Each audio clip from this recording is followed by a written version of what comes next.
Jocko Go. Answer to your question.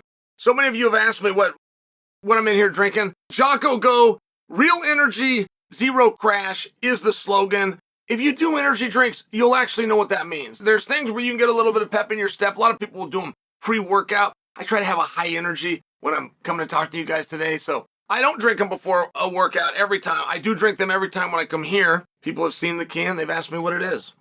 Jocko Go. There's your answer. You ever find yourself in a situation where the appropriate verbiage makes you more uncomfortable than the slang?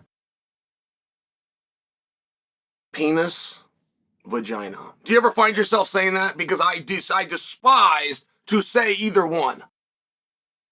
I used to sweat in biology class when they go around the room and we had to read it out loud and somebody had to say those words.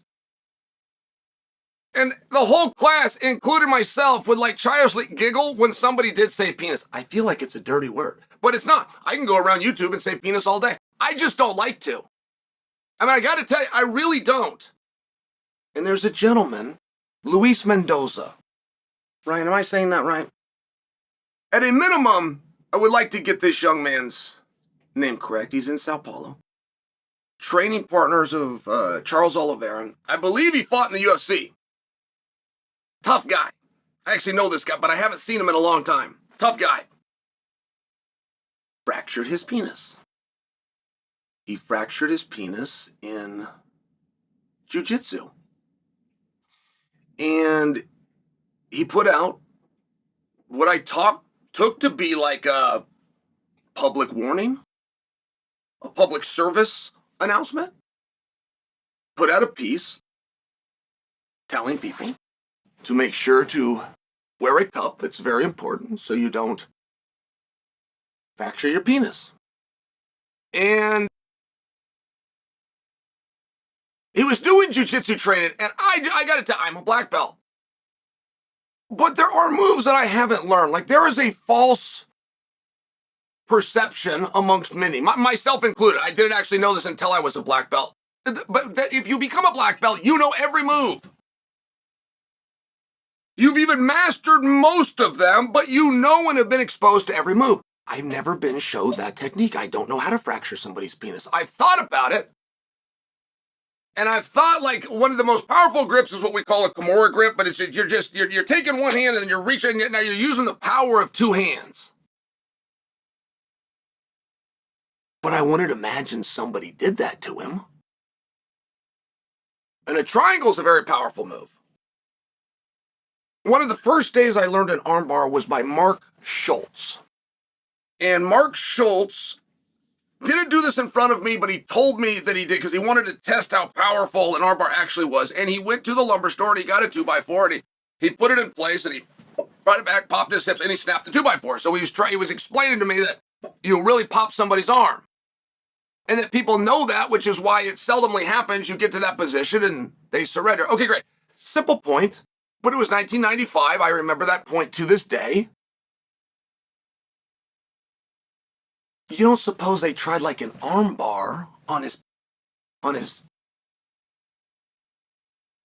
What move fractured his penis?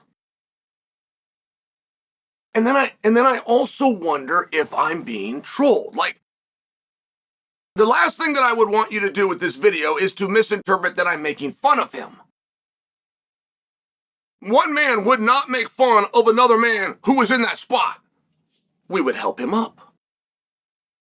I generally would not speak on this. He spoke on it to what I interpreted to be a public service, and I'm attempting to back him up to let you know to not get your do-willy in a Kimura lock. Or possibly... But there used to be a joke. There was a joke going around that this guy got tattooed in a foreign country. And on his penis, he tattooed, "Hello, welcome to Jamaica and have a nice day." I actually didn't get the joke, and I had to ask my dad what's funny about that. And my dad explained to me that to be able to tattoo, "Hello, welcome to Jamaica and have a nice day," is the guy trying to say that he had a very long penis. And I don't think that's what's happening here. I don't think this gentleman is pretending that it is so long that you could grip it and you could come over. You could twist it this way, and he didn't quite tap out, and he adjusted positions and came, and I don't think he's saying that. But I also didn't know that you could fracture a penis. There's no bone in there, to my knowledge. And there's also certain things that you would rush to the doctor to fix, but there's certain things that you wouldn't want to go to the doctor to fix because you wouldn't really know how to explain it, or you would try to heal it at home. And that's another part of this story. That sounds like what happened here. He said that when this happened, and all because he wasn't wearing a cup, that he went in the bathroom right away. He knew he had a problem, but he went home. And it was actually a couple of days later, there was an abnormality, and he sought a second opinion. That in of itself wasn't enough. He actually went, and it was to his girlfriend, and got his second opinion, and she said, you need to go to the doctor. He went to the doctor, of which I'm imagining they x-rayed it. I'm imagining they x-rayed it. And it came back fractured.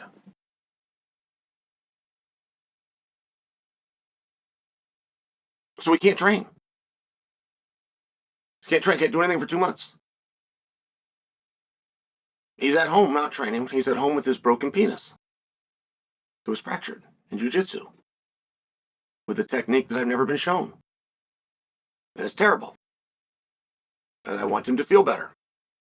And I want his message to get out so you don't fracture your penis. His message was simple. If you're doing Jiu-Jitsu, wear a cup so you don't fracture your penis.